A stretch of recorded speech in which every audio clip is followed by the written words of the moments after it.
Imagine waking up in a house where the thermostat does nothing. The coffee has to be coaxed out of beans and heat, and your phone's alarm is not the first thing you hear. For most of us, that thought lands like cold water. We've engineered a life where discomfort is optional, where every friction has been smoothed away.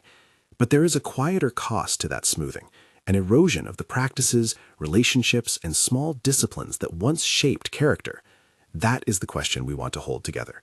Why is modern comfort making people spiritually empty? We live in an age where convenience is worshipped as neutrality.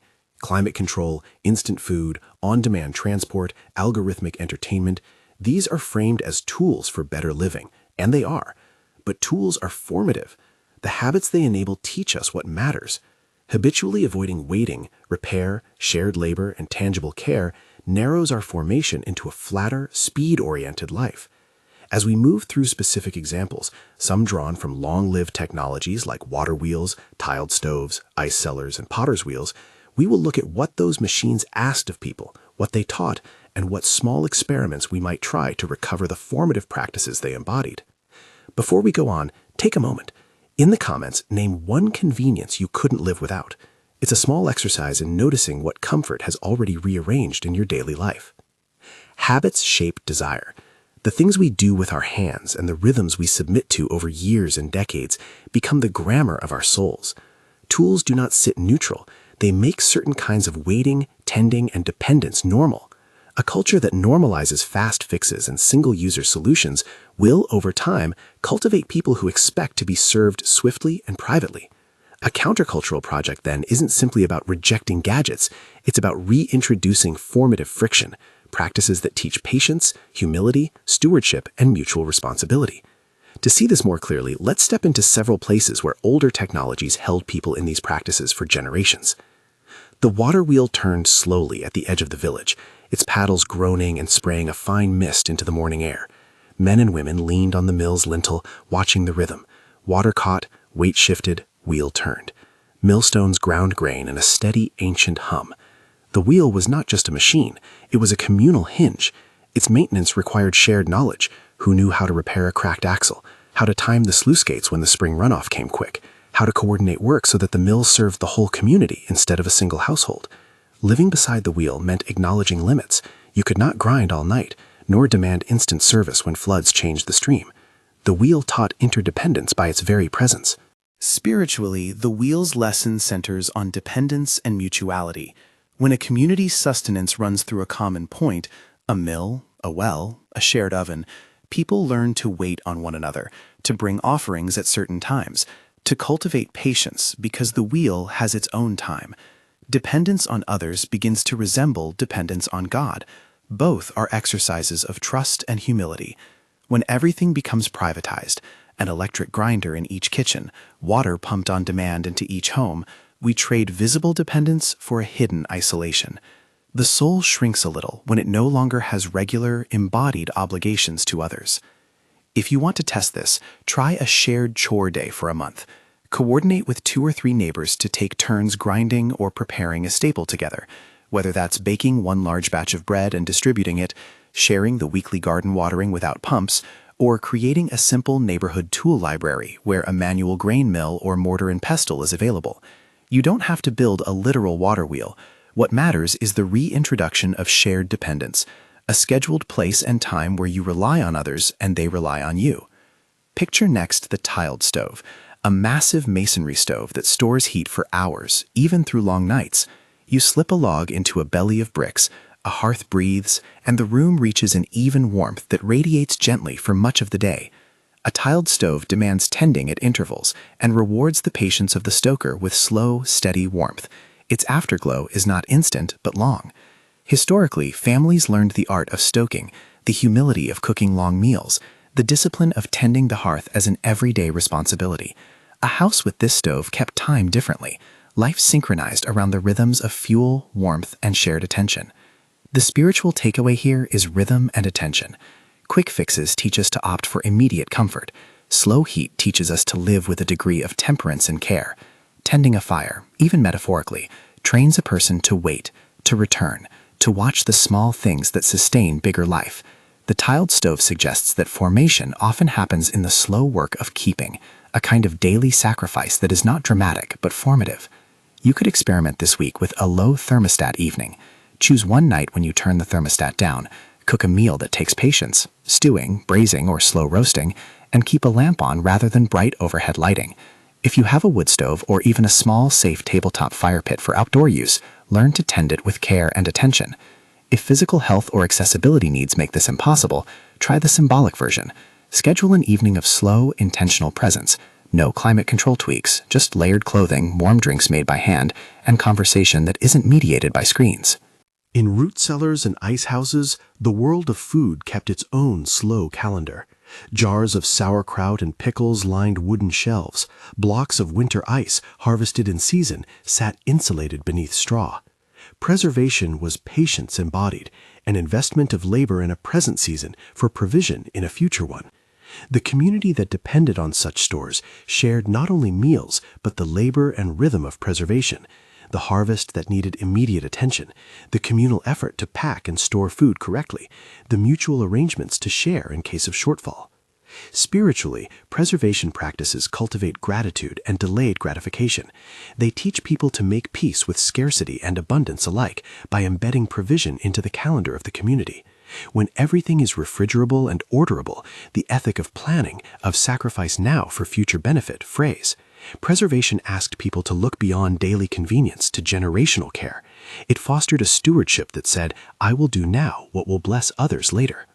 Try a month-long preservation project. Pick one food item, vegetables for fermentation, fruit for preserves, and prepare a small batch with intentionality. If home fermentation inspires anxiety, take a class or do a guided online workshop and then share the jars with neighbors. Or if you have limited mobility or resources, participate in a community pantry program that preserves and distributes food. The point is to enter into a practice that resists instant consumption and trains you to invest in a shared future. Consider the smokehouse and curing room, the air thick with smoke, the slow transformation of fresh meat into something that could travel seasons. A smokehouse is a deliberate instrument of patience and preservation, its smell a claim on the house's communal life. To use it well required knowledge, how long to cure, how to hang, how to manage the fire so the meat dried and flavored without burning. Families kept recipes and techniques as heirlooms, passing the craft down. In the work of curing, people learned to be craftsmen of provision and to see food as shaped by time and human stewardship.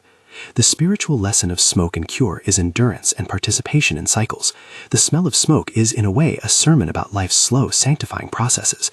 We are not made in a single heat of instant convenience. We are tempered by processes that take time and attentive skill.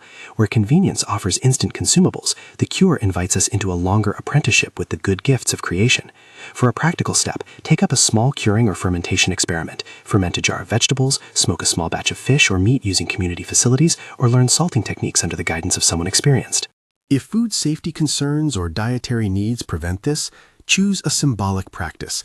Plant herbs for drying, cook and share a slow preserved meal, or volunteer at a community garden that practices seasonal preservation.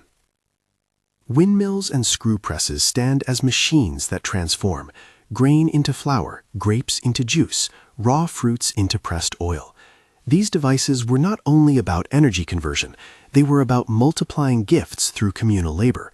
A mill requires calibration, a press requires timing and shared disposition. The products of these machines sustained communities in predictable ways. The transformation of raw material into stable provisions taught people that gifts are to be refined and stewarded, not merely consumed. From a spiritual angle, such technologies teach stewardship and the dignity of transforming resources for the common good. Work is not merely toil, it's a form of caretaking, an integration of body, mind, and prayerful attention. Transformative labor tends to enlarge a person's sense of responsibility to others and to future seasons. Try grinding grain by hand for a week, or finding a local micromill where you can bring small batches of grain and learn the process. Join a workshop on small batch pressing or oil making.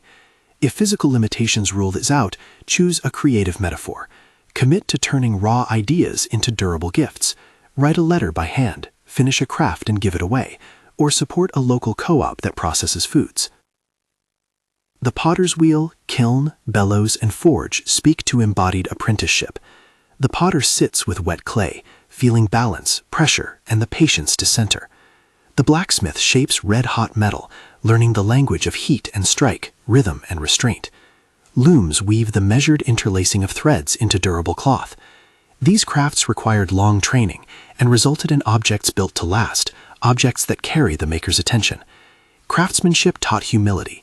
The body learns from tools, failures are frequent and instructive, and mastery is passed slowly from hand to hand. Spiritually, embodied craft trains attention, patience, and the acceptance of being apprenticed. It resists the culture of disposability. When you make something meant to last, even a simple bowl or a woven scarf, you confront your own limits and the moral meaning of durability.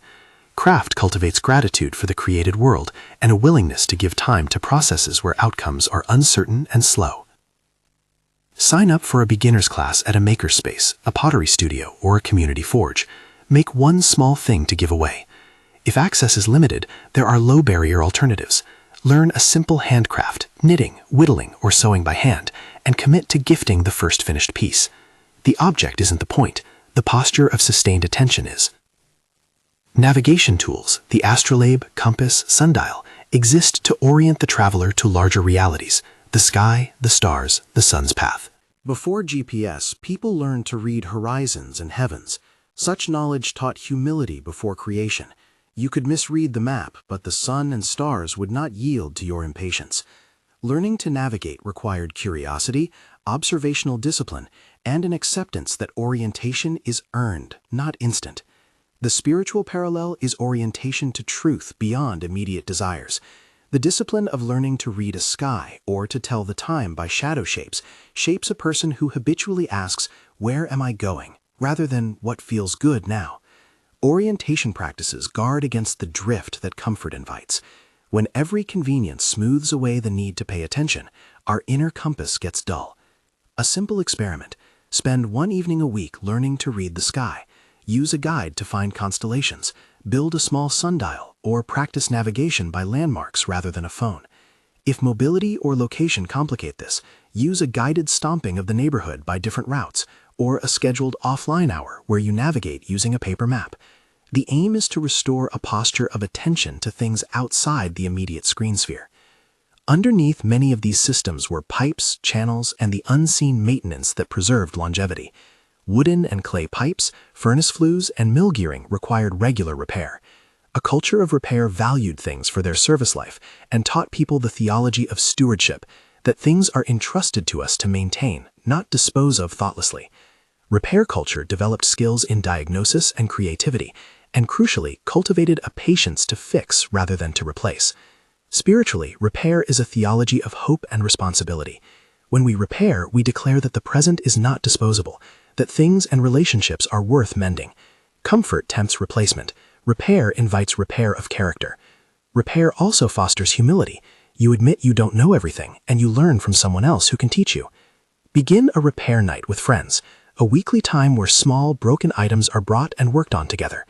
If tools and space are constraints, take an online repair course and commit to fixing one thing this month rather than replacing it. For those with limited capacity, support a local repair cafe or donate to community projects that teach repair skills. The important move is to shift buying impulses toward repair-oriented thinking. All these vignettes begin to form a pattern. Older technologies required community, patience, skill, and care. Modern comfort often replaces these patterns with privatization, instant gratification, and hidden labor. The danger is not technology itself, rather it's the unexamined surrender of formative practices to convenience. Habitual comfort, left unchecked, can hollow out the virtues formed by friction: gratitude, humility, patience, generosity, and the willingness to carry burdens together. This is not a romanticization of the past. Medieval life included harshness and injustice, disease, and shorter life expectancy. Nor am I arguing that every modern convenience is a spiritual hazard. Medical technologies, accessibility devices, and many tools of relief are gifts that embody mercy. The claim is narrower. When convenience becomes the organizing principle of life, when we default to elimination of all friction, we remove arenas where character is trained. That removal quietly produces a species of spiritual thinness, people who have everything but a diminished appetite for sacrificial time, who are good at consuming but less practiced at sustaining, who can manage schedules but not communal labor. We should name an even more subtle effect. Comfort makes needs invisible. A refrigerator hides the farmer's toil. A washing machine hides the river's labor. Instant streaming hides the rehearsal and discipline of choirs and congregations. When needs are invisible, so too is the neighbor who might meet them. Empathy atrophies when we never see the gears. Spiritual practices that once keyed us to mutual aid, visiting, bearing burdens, shared meals, become optional extras rather than habitual obligations. The result is social atomization, networks of neighbors replaced by individualized convenience ecosystems. So what do we do? The pastoral answer is not ascetic exile, but intentional experiments. Formation is slow and it is communal. Choose practices that introduce manageable friction and that invite others to join you. Start small. The point is not to prove moral superiority, but to cultivate habits that make dependence, stewardship, and attention regular parts of your life. Here are realistic experiments you can try over the next 30 days. Pick one, invite a partner or small group, and make a provisional plan. Shared chore rotation. Coordinate with neighbors or a small fellowship group to rotate a manual task weekly, preparing communal bread, milking or gathering produce, or a gardening watering roster without pumps. Treat it as liturgy, a regular time where dependence is practiced. Low thermostat evenings. Choose 1 or 2 evenings a week where the thermostat is turned down. Make warm drinks by hand, layer clothes, and center conversation or reading. Frame it as a training in contentment, not penance. Preservation project. Ferment, pickle, or jar a seasonal food. If you cannot do this at home, volunteer at a community kitchen or join a local preservation co-op. Make to give. Learn a simple craft, pottery, knitting, woodworking, and complete one small item to gift. The aim is embodied craftsmanship and the joy of giving something made by hand. Repair night. Host or attend a repair cafe or create a small repair corner in your church or neighborhood. Commit to fixing one appliance or clothing item instead of replacing it. Night navigation practice. Once a week, go out and learn to read the sky, a sundial, or a map. Use it as a companion practice to any spiritual reading or contemplative exercise. Shared meal from manual labor. Take responsibility once a month for a meal that involves manual labor, grinding, kneading, slow cooking, then share it as a communal table that honors time and labor. If any of these feel impossible due to health, finances, or access, choose the symbolic version. Join an online class, support a community project with time or resources, or create an at-home ritual that simulates the discipline, lighting a candle to mark a low thermostat evening, journaling during a preservation project, or scheduling regular phone calls to check in with neighbors. We will inevitably face objections. Some will rightly say that comfort allows care for the weak and that many modern tools are instruments of compassion. That is true. The intention here is not to remove necessary supports, but to reintroduce practices that shape dependence in intentional, loving ways. Others will point out that not everyone has the luxury to choose experiments. Many live under economic stress and need swift, practical solutions. We must keep sensitivity at the center. These practices are not badges of piety, but options for those who can use them to grow in communal responsibility. And finally, we must be wary of turning any of this into a new moralism. Comfort itself is not sin. The sin is unexamined dependence on ease to avoid formation. What we practice matters because formation happens in habits. If we want our worship and our neighborhoods and our inner life to change, we will have to reweave our daily rhythms to include practices of dependence and repair, not merely declare higher ideals. Community is the engine of lasting change. Try one experiment with others. Invite your church to sponsor a preservation night or a repair cafe. Start a small group committed to one practice for 30 days and debrief weekly about what the friction reveals about prayer, patience, and neighborliness. There is hope here. The technologies we admired, water wheels' slow insistence, tiled stoves' long afterglow, smokehouses' patient alchemy, are not relics to worship, but teachers to consult. They remind us that warmth can be slow, care can require hands, and abundance can be shared. When we reintroduce small frictions into life, we do not become less humane. We regain capacities that comfort has dulled, the capacity to wait well, to repair with joy, to depend on others without shame. If you decide to try one of these practices for 30 days, consider inviting others to join you. Accountability turns experiments into communal rhythms, and rhythms shape the soul more than solitary resolutions ever do. Come back and tell someone what you chose, what surprised you, and what felt like grace in the effort. Offer your learning to a neighbor. That sharing is itself a recovery of the old village habit, telling each other what worked and what failed, and in so doing, knitting a common life. Imagine now a last image, a tiled stove cooling as dusk settles, its bricks holding the day's warmth like a heartbeat, or a water wheel turning under lamplight, sending up a steady creak that becomes a song you can lean on. These images are not endorsements of antiquarian living. They are metaphors for a steady, patient interior.